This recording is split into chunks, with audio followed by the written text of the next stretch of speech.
Scaffati, Brooks, il pallone poi per Alaric Freeman, dentro per la schiacciata di Mitchell Watt. Thompson molto lontano dal canestro, ma Watt difende con pressione. Poi Lamb attacca, ancora Thompson, circolazione di palla per Trevor Thompson, molto educato a livello di uso delle mani di Willis. Allora di nuovo Scaffati che prova a correre, c'è spazio proprio per Pinkins, frontale da tre, esplode la gioia della panchina salernitana, fuori.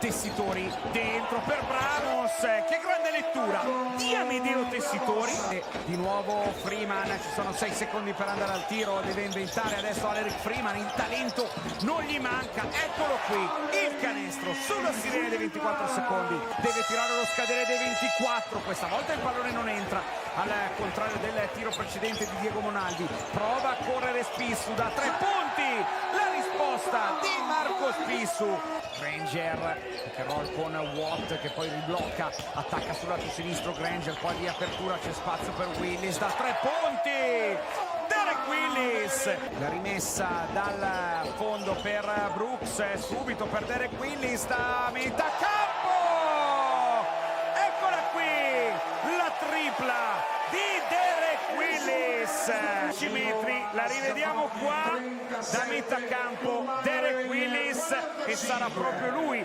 l'ospite del nostro Andrea Gardina nell'intervallo con di Spissu. Monaldi si è fermato troppo presto, attacca di nuovo Spissu per Tessitori, il canestro dal gomito.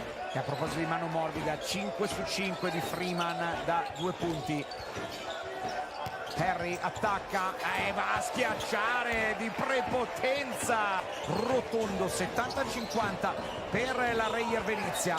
Icangi ci prova anche lui da 3 punti, risponde con la stessa moneta, tiro nel cuore dell'area, l'errore di Alaric Freeman che sbaglia per la prima volta da 2 punti, prova a correre Scaffati, c'è la palla per Thompson che appoggia con la mano sinistra, Spissu prova a attaccare, la palla dentro per Watt e Tessitori poi va a schiacciare il modo migliore.